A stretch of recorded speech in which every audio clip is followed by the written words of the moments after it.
In this video, we're going to be talking about a pathology of the inner ear known as Meniere's disease. Meniere's disease is one of the major causes of vertigo, the others being BPPV, vestibular neuritis, etc., and it's the most severe of all of the peripheral hypofunctions. Meniere's disease has a prevalence of affecting 12 out of every 1,000 people across the globe at some point in their lifetime. In the United States, it affects around 615,000 individuals, which represents about 0.2% of the population, and it's more common in older white females. These are some common comorbidities that are known to affect individuals who also have Meniere's disease. Those would be rheumatoid arthritis, systemic lupus erythematosus, and ankylosing spondylitis, all three of which are autoimmune conditions. The exact cause of Meniere's disease is unknown, but it's thought to also be an autoimmune condition based on this. In addition, remember, autoimmune conditions are also more common in older white female individuals. So, the cause of Meniere's disease is not known. However, the pathophysiology is. It's going to be caused by an excessive accumulation of endolymphatic fluid within the vestibular apparatus. So down here at the bottom, we see a normal vestibular apparatus. Here's the cochlea over here. And then this structure up here, which is normally omitted from most pictures, is the endolymphatic sac. This is a structure that's responsible for manufacturing endolymphatic fluid. It also has a variety of other functions, including drainage of the fluid from this area, and also phagocytosis of foreign invaders, debris, etc. Now, when this endolymphatic sac produces endolymphatic fluid, it delivers it to the vestibular apparatus through this duct right here called the endolymphatic duct. And normally, the endolymphatic sac is able to produce an amount of this fluid in accordance with what the vestibular apparatus needs at the time. However, in Meniere's disease, we have an overproduction of endolymphatic fluid. The sac here is bulged because it's making too much of the fluid. The duct here is bulged because it's transporting too much of that fluid into the vestibular apparatus. And then overall, you have distended endolymph right here. And so overall, you end up with too much fluid here within the membranous labyrinth walls.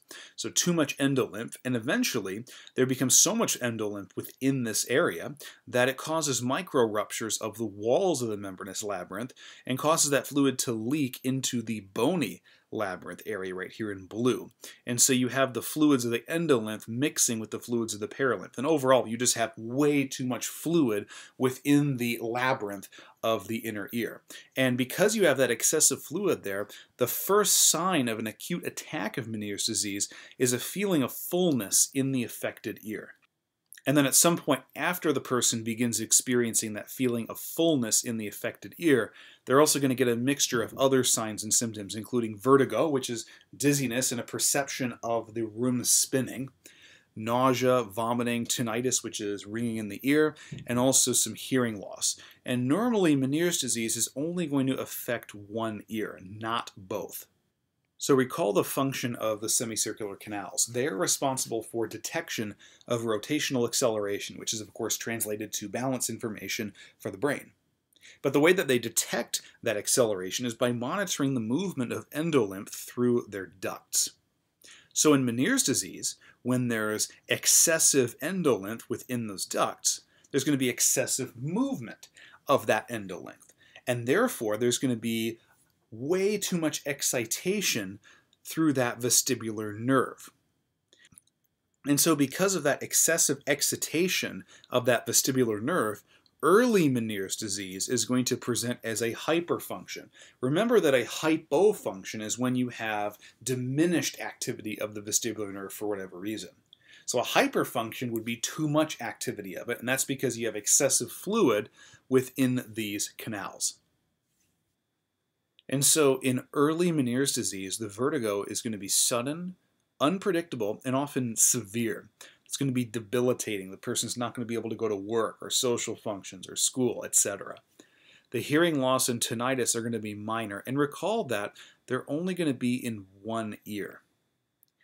And regarding the hearing and balance/equilibrium, you're going to get full restoration of function in early Meniere's disease. So early Meniere's disease is going to present as a hyperfunction.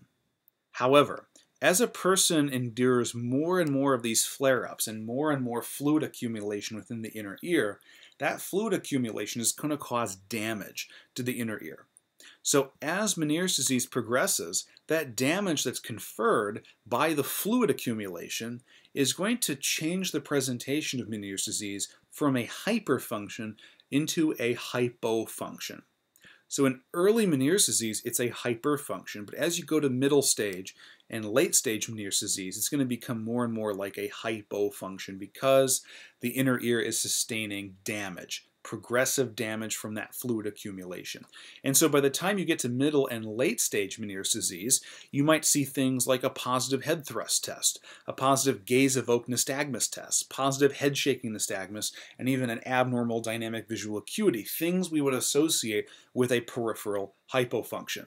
You'll also notice that as Meniere's disease progresses, the vertigo actually lessens in severity and also lessens in frequency. However, the hearing loss and tinnitus actually get worse, and eventually they become more and more permanent. So if we look at middle stage Meniere's disease, we have longer periods of remission, and then the hearing and balance return mostly or fully. So in some of the attacks, it may return fully. In some, it may only return mostly, so you have a little bit of loss. But if that happens multiple times, multiple attacks, where you're getting most of the function back, you're losing some each time, and so it compounds.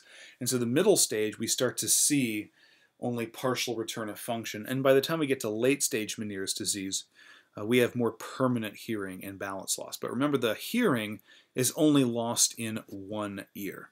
One of the more common medical treatments is actually the use of diuretics. These are drugs that act at the kidney and cause increased excretion of water. Well, that kind of makes sense, right? Because we have an excessive amount of fluid that's being produced by the endolymphatic sac. So if there's too much fluid, then we can get rid of some of it at the kidneys. So we restrict overproduction of fluid in the inner ear by using the diuretics, in theory. It's not a cure, but they are known to reduce the number of vertigo attacks, and they can also help to stabilize the hearing. But again, they're not a cure. This is a progressive disease of the inner ear. And then for conservative care, we have vestibular rehab and dietary restrictions. So there's some foods and some ingredients that are known to increase the frequency and severity of attacks or flare-ups of Meniere's disease. And those are salt, alcohol, tobacco, and caffeine. And so someone with Meniere's disease would be encouraged to reduce or abstain from all of these things, not only while they're in remission, but also while they're having an acute flare-up of Meniere's disease.